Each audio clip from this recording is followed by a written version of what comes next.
Damn, girl. Chill. You hit that freaking that hook.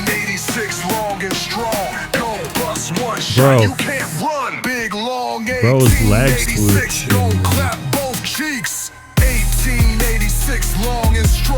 2 for 1, baby. 2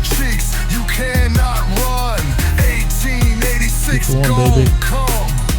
2 for 1, baby. 2 for 1, baby. Tinker's mask, cheek clap quick, determined talent, headshot stick, chain killer chest, perfect hunt. 1 shot, 2 cheeks, that's the stunt. Viaduct glove, steady aim. 2 for 1, baby. 2 for 1, baby. Did I just respawn again?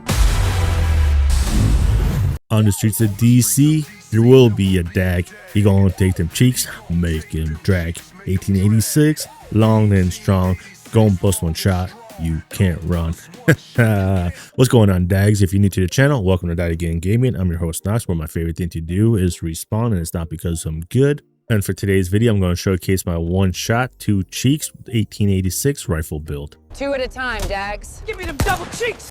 I'm going to be utilizing the new Tinker's mask, which is actually worth using in a 1-shot build. And for the 2 cheek clap potential, you are going to need the Turmoil knee pads. And if you don't have them, don't worry, you're going to be able to grab them on the 19th. But first things first, let's everybody hold hands and pray to sweet baby RNG Jesus that you get those caches, you get those raid exotics, you get the Lexington, the Turmoil knee pad, the caretaker, whatever you want. Moving on, let me start by saying when it comes to 1-shot builds, it really doesn't matter what your loadout is. So let's take a look at this shot, because the only thing that's going to matter is if you are able to 1-shot the enemies depending on what kind of content you are playing, or if you're playing solo or in a group. For example, if you're playing solo, reds are going to have 2.8 million, veterans, the purple ones, are going to have 6.4 million, and then elites are going to have 9.9 million. And then for the named enemies, you're going to have almost 20 million. So what you want to do in your 1-shot build is that you want to get to that 1-shot kill potential as fast as possible, meaning that you want to aim for only having to kill 1 enemy or 2 enemies before you get into that 10 million plus 1-shot kill potential. Normally, if you're not using the Turmoil knee pads, you can get to that 1-shot, 1-kill potential after just 1 enemy. But because we're running the Turmoil knee pads, it's going to work a little bit different because the damage is going to get split up. And because the damage is being split up thanks to the Turmoil knee pads, the Headhunter is going to build up more slowly. And in this loadout that I'm going to showcase, it takes me 2 kills to get to that 1-shot kill potential, which is pretty awesome. And when it comes to 1-shot builds and your weapon choice, it doesn't matter what weapon you use, honestly. You got the 1886, you got the classic M1 Alpha, and almost any of the marksman rifles are going to work fine. I prefer the rifles 1886 and the classic M1 Alpha, and I'm personally comfortable playing on all red builds because I normally do play on all red builds with glass cannon. Versus on a marksman rifle build, you can get away with running more blue builds just because the marksman rifles hit harder and they have the gear sets, brand sets that are easier to gain more damage for them. And for the rest of my 2 cents, I'm going to keep it sweet and to the point. You could literally play this loadout anywhere. And with this loadout, you can run heroic control points, open world activities, bounties, it doesn't matter. You could run missions if you want, it doesn't matter. And when it comes to open world farming, I like to avoid the hyenas just because their rushes have helmets. And every time you're using a 1-shot build and you shoot a helmet, you're going to do no damage, but you'll knock off the helmet. Unless if it's like a changa, you might not knock off the helmet. So I would recommend you focus farming against the outcasts or the true sons. So without further delay, let's get right into the build breakdown, dags. Alrighty, dags, so here is the build with the Tinker's mask and the Turmoil knee pads. We're going to start off with the gunner specialization, 1886 with damage target out of cover, and we're going to have the talented trimmed on it.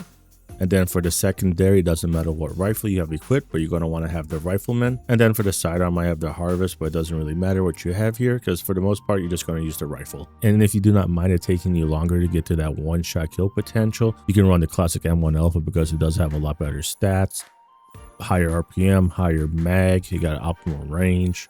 The accuracy is a whole lot better on it. Reload speed is going to be better. And you could equip a total of 3 different mods to kind of customize how you like to play. For the loadout, you're going to have to go all red just because we have the Turmoil knee pads and it's going to split up the damage, meaning that it's going to take longer to stack up the Headhunter to that 1-shot, 1-kill potential. And that is another reason why I'm actually running the named Chainkiller to get the perfect Headhunter, because with the perfect Headhunter, it's going to give us a little bit more damage up front after the first kill, making it a little bit easier to stack this up. And of course, you're going to want to have at least 150% headshot damage to unlock that extra 1250 damage you get from the perfect Headhunter. And the star of the show is going to be the Tinkerer Mask. Is going to come double crit. And the Abridged talent is what's allowing us to benefit from both talents, Determined and Rifleman at the same time. Now let's talk about the Turmoil knee pads. It comes automatically double crit. And it has the talent Bewildered. And the way that Bewildered normally works is it's going to split up your damage 50%, 50%, while the secondary target does take double dipping damage from like damage target out of cover and some amplified damage sources. But the way it works with one-shot builds, for whatever reason,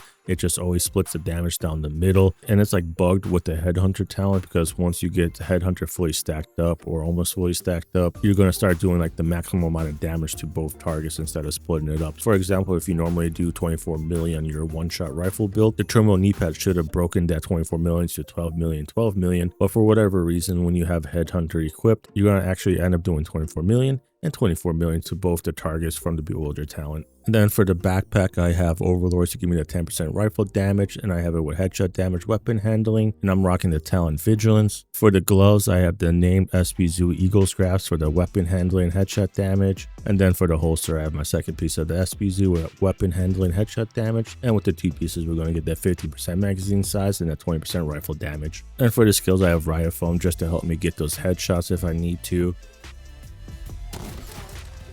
Secondary skill, I have the Reviver Hive, but you can run whatever you want. It doesn't really matter. If you don't want to run the Reviver Hive, you can run like the Fixer Drone or something like that. For the active modifier, I don't actually use the active modifier because I want to benefit from the passive modifier, the best kind of defense. We have the multitasker for that weapon damage, some bonus max armor, and that +1 skill tier is going to be very useful. And then I have a tier a day. And if you're running the Fixer Drone, you can run support if this is going to boost the amount of healing it does. Stat-wise, we're going to end up sitting at 40% critical hit chance, 86% critical hit damage, 150% headshot damage. For the armor, we're going to end up sitting over 800k, and we're going to have about 80-something thousand armor on kill. Alright, Dax, this is the one-shot, two-cheek build, so let's head over to the range. And here's the chart that's going to show how much damage we need to do to one-shot those different types of enemies from the red, purples, and golds. So here's with the 1886, we're going to have to kill, I believe, 2 enemies right now. One. There's one. We could take out the purple with one shot. And now we're going to get in that 1 kill potential. So see, we're doing 13k. Now we're doing 24, 24, 25, 26, 25, 26, 23, 25. And you can see how it's kind of like broken. You shouldn't be doing this much damage. But for whatever reason, it's bugged out and we're doing the maximum amount of damage to both targets. And you can see that the secondary target from the Turmoil knee pads is actually taking more damage because we do have damage target out of cover on this loadout. And that's why you see 2 different numbers. Here's the classic M1 Alpha. So we take out 1 red. We don't have enough damage after 1 red to take out a purple. So let's start this again. 1 red is gonna go down. Take out another red. We'll get 1 shot of red.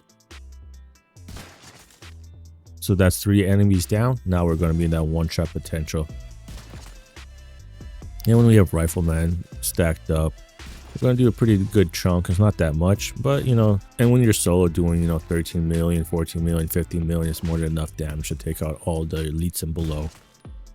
And the reason why I like the classic M1 Alpha is because you could literally do this. Just spray and pray your gun. Like, you don't really have to aim it. And you can't really spray and pray like this, the 1886 or the other marksman rifles. That's why I like the classic M1 Alpha. Alrighty, here's the loadout one more time. We're going to use either the 1886 or the classic M1 Alpha, whichever one you like. Just keep in mind, we're going to actually end up doing more damage once we unlock multitasker. And we're going to get a little bit more headshot damage too once we cross over the 800k armor threshold. Alrighty, Dags, let me know what you guys think about my 1-shot 2 cheeks rifle build with the 1886 or the classic M1 Alpha. And if you made it this far, make sure to like the video, drop a comment below what you think, and make sure you guys are subscribed. It's going to help out the channel. That's all for now. Happy farming, get out there, do your thing, and I hope you guys enjoy the stretch goal event coming up tomorrow. I'm trying to kite him. Watch. Okay. Hey, give me them cheeks. Give me them cheeks, girl. Come here. I'm trying to reach you about your extended car warranty, fatty.